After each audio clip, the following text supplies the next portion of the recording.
Well, hey folks, and welcome back. It's Router 101, episode 4 I think now, and we're on to straight cutters. So I'm going to be using using a very simple jig for dados and housing joints with these two bits of scrap.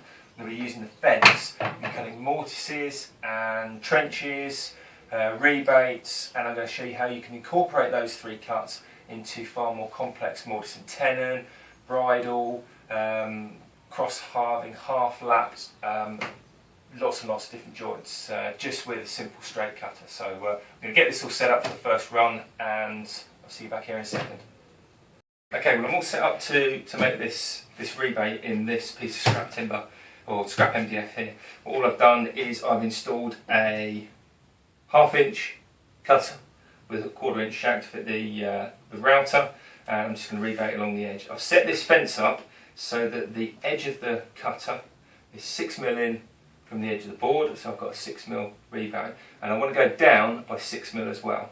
Now the easiest way to calculate a depth of cut with a plunge router, one that's got a stop on here, is to plunge the router down on the work until the cutter is touching, and that's 0.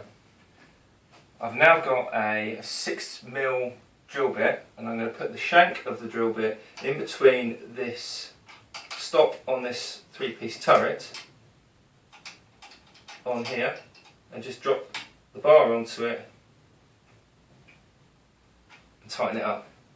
So I've now got a gap here of 6mm, and that just means that I've got another 6mm of plunge.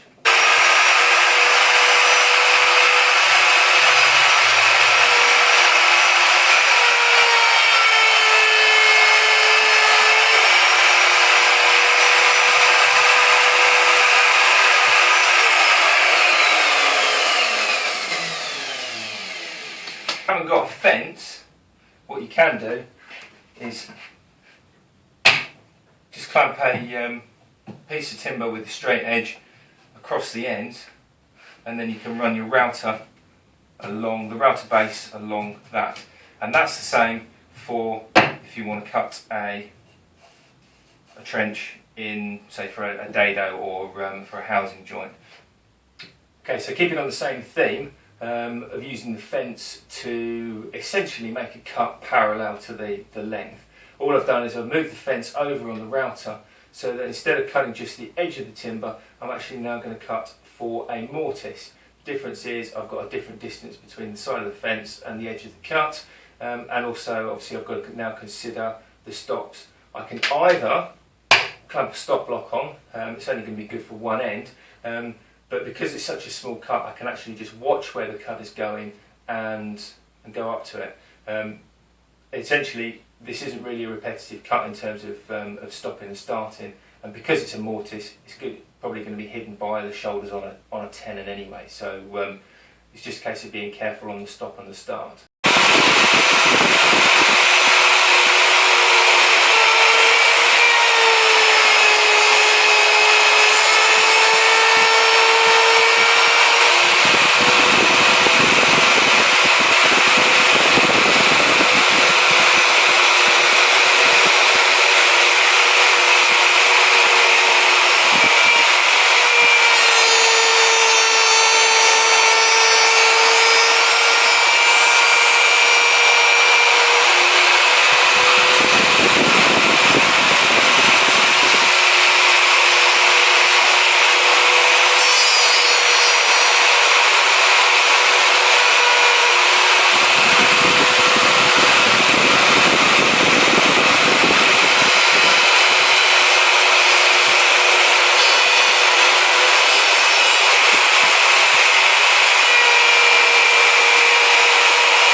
Okay, so there's the finished mortise. You probably see it's burnt slightly on the ends of the cut there. Okay, so now I want to cut these housing joints or dados in the side of this piece. So let's make this simple jig, and we'll show you how easy it is to cut these joints out. More than watched me do this, I know.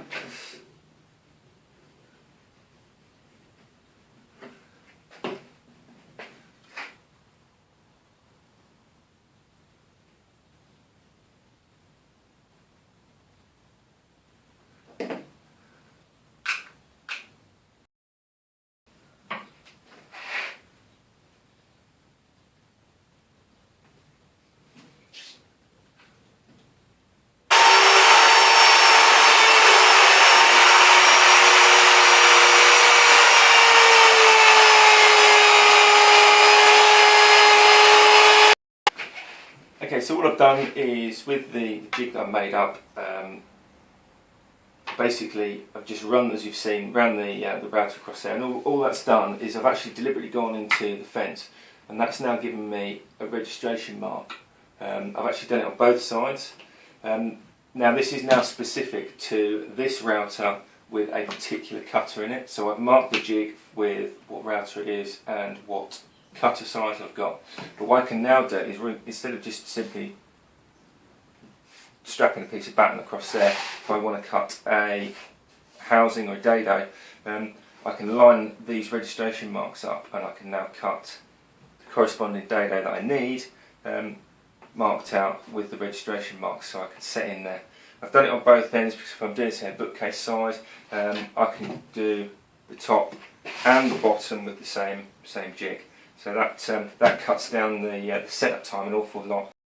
Well, I promised you right at the start of the video that I'd show you tenons as well as half laps and cross laps. And basically, this same jig will do those as well. All I've done is using the jig and moving it along, just in the depth of cut, I've cut a tenon on the end of this piece of scrap that fits nice and snug into the mortise we cut the first time. The beauty of this jig is you can do exactly the same principle with half laps and even cross laps.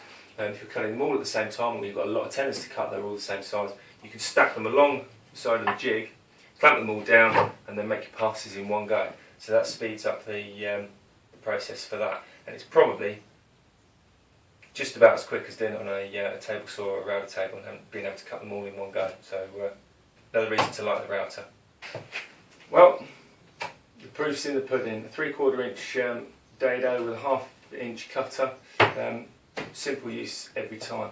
Obviously you can make this jig up in about 10 minutes, excluding the waiting for the glue to dry, and you can also make them specific for different colours.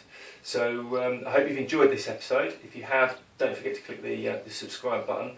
Next episode I'm going to be going into guide bushes and offsets between various relationships of cutter and guide bush, and hopefully extending this jig for a little extra use as well.